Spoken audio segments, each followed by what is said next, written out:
qui commence à lever les bras. Mesdames, messieurs, pensez à monter le son. Belle fraîcheur pour quand celui même. qui va s'offrir la 20e édition du Grand Raid de l'Ultramarin. Allez, on commence à monter le son et on fait un maximum dans le dernier virage, comme on dit. Je ne veux plus m'entendre quand Gwenaël aura fait le demi-tour, qu'il aura pris et les voilà, c'est arrivé. qui s'offre à lui dans Imaginez ce qu'il doit ressentir à ce moment-là. Ouais. Gwenaël est le vainqueur de cette 20e édition du Grand Raid de l'Ultramarin.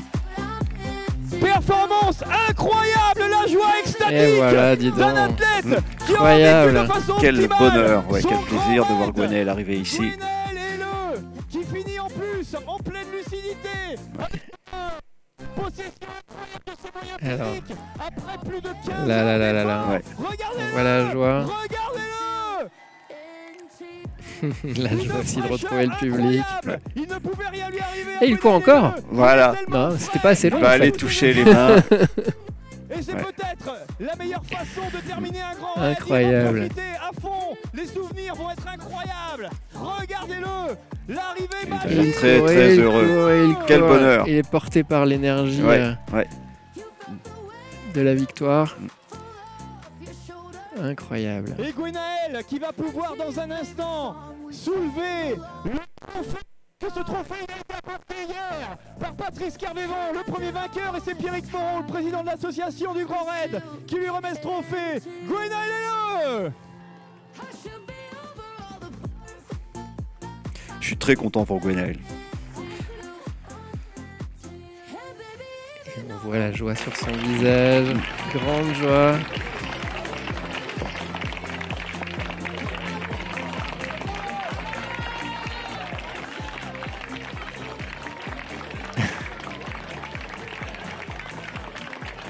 Il est hydraté. Voilà. Lucide jusqu'au bout. On va laisser Gwenaël profiter un petit peu, il n'en revient pas parce que c'est incroyable d'être dans une telle fraîcheur. Incroyable. On vous laisse vivre un peu ces images parce que pas besoin de les commenter pour comprendre la joie C'est écœurant ce qu'il fait, regardez-le, un petit squat. De Gwenaël et Leu. Gwenaël, on a Romain qui est pas loin derrière, il n'a pas encore pointé à Kérino, mais je vois que c'est une fraîcheur incroyable, je vais en profiter. Gwenaël, là tu finis dans un état, j'ai jamais vu un finisher du Grand Raid finir avec une telle fraîcheur. Tu as vécu ces derniers kilomètres comme dans un rêve. Ah ouais, bon. Au 10 km de la fin, j'y sais, il reste moins de 10 km. Normalement c'est bon.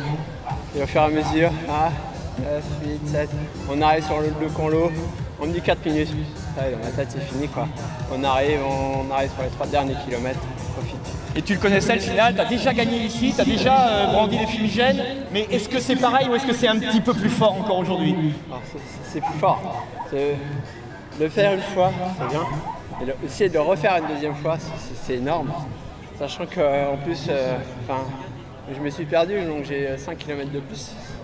Voilà.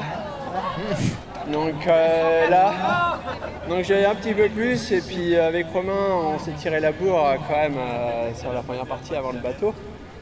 Tellement qu'après le Aradon, pour aller jusqu'au bateau, on est presque aux 4 kilos. Il fallait pas lâcher parce qu'il fallait pas prendre de temps. 4 kilos après 140 bornes, excusez du peu. Non, 95, 85 pour moi. Donc, énorme. Du coup, après le bateau, je me suis dit, bon, il faut distancer. L'objectif, c'était de prendre 5 minutes. Parce que dans le bateau, j'ai réfléchi à ce qu'il fallait faire. Et donc, je me suis dit, il faut que je prenne 5 minutes en arrivée à Crac. Et après, je vais temporiser un peu. Mais j'ai du mal à temporiser. Plusieurs fois, il faut que je ralentisse. Et après, j'ai dit, bon, allez, à Auray, on passe tranquille les petites bosses là. Et puis après, j'ai dit, on va faire tranquille. Et quand on est revenu à Radon, quand je suis sorti du ravito, il était là. J'ai dit merde, on m'a dit 5 minutes. Là, il est revenu. Du coup, j'ai relancé. Et quand je suis revenu Baden, après, on m'a dit 2. Et à un moment, on m'a doublé. Un relayeur m'a dit 5. Je fais 5, qui s'accroche pour revenir. Donc, je lui ai dit, allez, on fait étape par étape.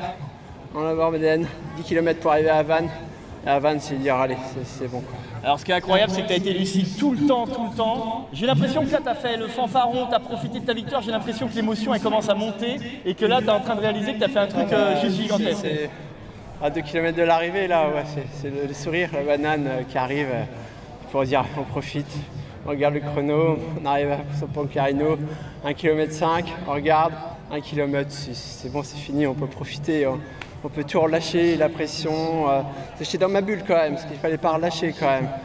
Et voilà, j'ai discuté avec Eric ce matin, enfin hier du coup, puisque... Alors juste pour préciser, c'est Eric Lavril qui est en train de commenter notre live, que ceux qui écoutent le son entendent.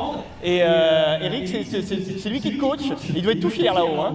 Il m'avait coaché l'année dernière pour la prépa mentale, donc c'était ma première expérience sur un 75.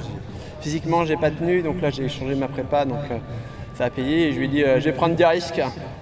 Il faut prendre des risques quand même pour qu'une course, voilà. J'aurais été déçu de ne pas être sur le podium. Et du coup les risques ils ont payé. Donc